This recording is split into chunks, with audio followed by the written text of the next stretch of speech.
வணக்கம். இன்னைக்கு நாம ஒரு அருமையான கதைய பத்தி பார்க்க போறோம். இது வெறும் கதை இல்ல, இது அன்வரோட கதை. ஞானத்தோட கருணை காட்டுறது எவ்வளவு முக்கியங்கிற கலையையும் இது நமக்கு சொல்லிக் கொடுக்கும். சரி, வாங்க கதைக்குள்ள போகலாம். ஒரு மனுஷன் இருந்தான். அவன் எல்லாருக்கும் எப்பவுமே உதவி செஞ்சுக்கிட்டே இருந்தான். யார் என்ன கேட்டாலும் சரி, அவனோட வாயிலிருந்து முடியாதுங்கிற வார்த்தையே வந்ததில்ல. ஆனா என்ன ஆச்சரியம்னா, இவ்ளோ நல்லது செஞ்சும் அவனுக்கு மரியாதையே கிடைக்கல. ஏன்? இந்த கேள்விக்கு தான் நாம இன்னைக்கு பதில் தேட போறோம். தென்னிந்தியால ஒரு அமைதியான கிராமம். அங்கதான் அன்வர்னு ஒருத்தர் வாழ்ந்துட்டு வர்றார். கருணைக்கு மறுபெயர்னா அது அன்வர்தான்னு சொல்லலாம். அவர் செய்யாத உதவியே இல்லை. பக்கத்து வீட்டுக்காரங்க கூரை செரிஞ்சு போச்சா, முதல் ஆளா ஓடிப்போய் சரி பண்ணுவார். யாருக்காவது பண கஷ்டமா, யோசிக்காம தன்னோட சேமிப்பையே எடுத்து கொடுப்பார். உடம்பு சரியில்லாதவங்கள தூக்கிக்கிட்டு ஆஸ்பத்திரிக்கு ஓடுறது, ஏன் ஊருக்கே ஒரு புது கிணறு வெட்டணும்னா கூட தனியாளா நின்னு அந்த வேலைய பாப்பார். அவருக்குள்ள ஒரு அசைக்க முடியாத நம்பிக்கை இருந்துச்சு. அது என்னன்னா, நாம நல்லது செஞ்சா நமக்கு நல்லதே திரும்ப வரும். இந்த ஒரு தத்துவம் தான் அவரோட வாழ்க்கையோட அஸ்திவாரம். ஆனா போக போக நிலைமை மாறுது. அவரோட கருணையே அவருக்கு ஒரு பெரிய பாரமா மாற ஆரம்பிச்சுது. அது எப்படின்னு பாப்போம். ஊர் மக்கள் என்ன பேசிக்க ஆரம்பிச்சாங்க தெரியுமா? அட, அன்வர்கிட்ட கேளுங்க, அவர் என்ன மறுக்கவா போறார், கண்டிப்பா செஞ்சிடுவார். பாருங்க, அவரோட உதவி, அவரோட நல்ல குணம் இப்போ ஒரு சாதாரண விஷயமா மாறிடுச்சு. ரொம்ப முக்கியமான புள்ளி இதுதான். அவரோட கருணை ஒரு அன்பான பரிசா பார்க்கப்படல, அது ஒரு கடமையா மாறிடுச்சு. மக்கள் அவர்கிட்ட இருந்த உதவியை எதிர்பார்த்தாங்களே தவிர அதுக்கு நன்றி சொல்ல மறந்துட்டாங்க. இதனால அன்வர்க்குள்ள என்ன ஆச்சுன்னு பாருங்க. அவர் மனசளவுல ரொம்ப உடைஞ்சு போயிட்டாரு.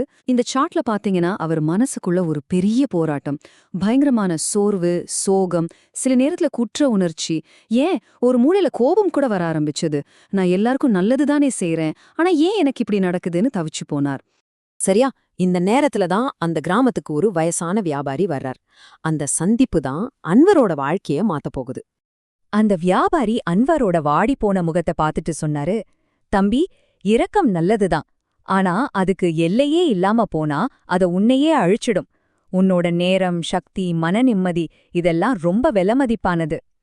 இந்த வார்த்தைகள் அன்வர் மனசுல ஆணி அடிச்ச மாதிரி பதிஞ்சது. அப்போ அந்த வியாபாரி ஒரு அருமையான விஷயத்தை சொல்லிக் கொடுக்கிறார். அதுதான் தேர்ந்தெடுத்த கருணை. அப்படின்னா என்ன? நம்ம உதவிய யாருக்கு உண்மையிலே தேவையோ, யார் அதை மதிக்கிறாங்களோ அவங்களுக்கு மட்டும் கொடுக்கறது. நம்ம சக்திய புத்திசாலித்தனமா பயன்படுத்துறது. கூடவே ரொம்ப முக்கியமான ஒரு அறிவுரையும் சொன்னார். முடியாதுன்னு சொல்ல கத்துக்கோ. அப்படி சொல்றதுல எந்த தப்பும் இல்ல. அது உன்னை நீயே பாதுகாத்துக்கிற ஒரு வழி. அந்த வியாபாரியோட பேச்சு அன்வரோட வாழ்க்கையில ஒரு பெரிய திருப்புமுனையா அமைஞ்சுது. அவர் கொஞ்சம் கொஞ்சமா மாற ஆரம்பிச்சார். இந்த ரெண்டு அன்பர்களுக்கும் உள்ள வித்தியாசத்தை பாருங்க. பழைய அன்வர் எல்லையில்லாம கொடுத்துக்கிட்டே இருந்து சோர்வா இருந்தார். அவரை எல்லாரும் சாதாரணமா எடுத்துக்கிட்டாங்க. ஆனா இந்த புதிய அன்வர் புத்திசாலித்தனமா உதவி செஞ்சார், தனக்குன்னு நேரம் ஒதுக்கினார், மன அமைதியோட இருந்தார், முக்கியமா சுயமரியாதைய சம்பாதிச்சார். ஆனா இந்த மாற்றம் அவ்வளோ சுலபமா நடக்கல. முதல்ல ஊரே அவரே எதிர்க்குது. அன்வர் ரொம்ப சுயநலவாதியாகிட்டான், அவனுக்கு திமிர் வந்துடுச்சுன்னு பேச ஆரம்பிச்சாங்க. ஆனாலும் அன்வர் தளரவே இல்ல, உறுதியா இருந்தார். கொஞ்ச நாள்லயே ஒரு ஆச்சரியமான விஷயம் நடக்குது. அந்த கிராமமே ஒரு புதிய பாடத்தை கத்துக்குது. இந்த மாற்றத்தை பாருங்க. முதல் நாள் அன்வரோட உதவி இல்லாம பல வேளைகள் நிக்கிறத மக்கள் உணர்ந்தாங்க. 5வது நாள்ல வேற வழி இல்லாம அவங்களுக்குள்ளே ஒருத்தருக்கு ஒருத்தர் உதவி செய்ய ஆரம்பிச்சாங்க. 10வது நாள்ல அன்வர் மேல அவங்களுக்கு இருந்த பார்வை மாறுச்சு, ஒரு புதிய மரியாதை பிறந்துச்சு. இப்ப பாருங்க, இதுதான் ரொம்ப முக்கியமான விஷயம். மக்கள் அவரை அவரோட கருணைக்காக மட்டும் மதிக்கல, அவரோட சுயமரியாதைக்காகவும் மதிக்க ஆரம்பிச்சாங்க.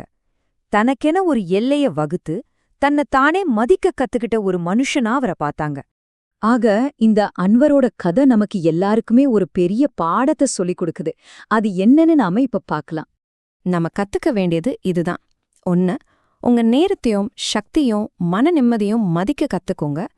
2, தேவையற்ற இடங்கள்ல முடியாதுன்னு சொல்றது சுயநலம் இல்ல, அது சுய பாதுகாப்புன்னு புரிஞ்சுக்கோங்க. 3, உங்க நல்ல மனச அதை பாராட்ட தெரிஞ்சவங்களுக்கு மட்டும் கொடுங்க. கடைசியா, உங்க மன அமைதி தான் உங்க வாழ்க்கையில மிகப்பெரிய சொத்து, அதை பாதுகாத்துக்கோங்க. அன்வரோட கதை நமக்கு ஒரு முக்கியமான கேள்வியை விட்டுட்டு போகுது.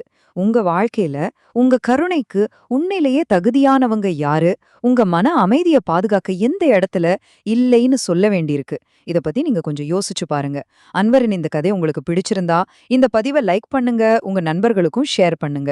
இது மாதிரி இன்னும் பல ஆழமான அலசல்களுக்கு மறக்காம சப்ஸ்கிரைப் பண்ணுங்க. அடுத்த பதிவில் சந்திப்போம்.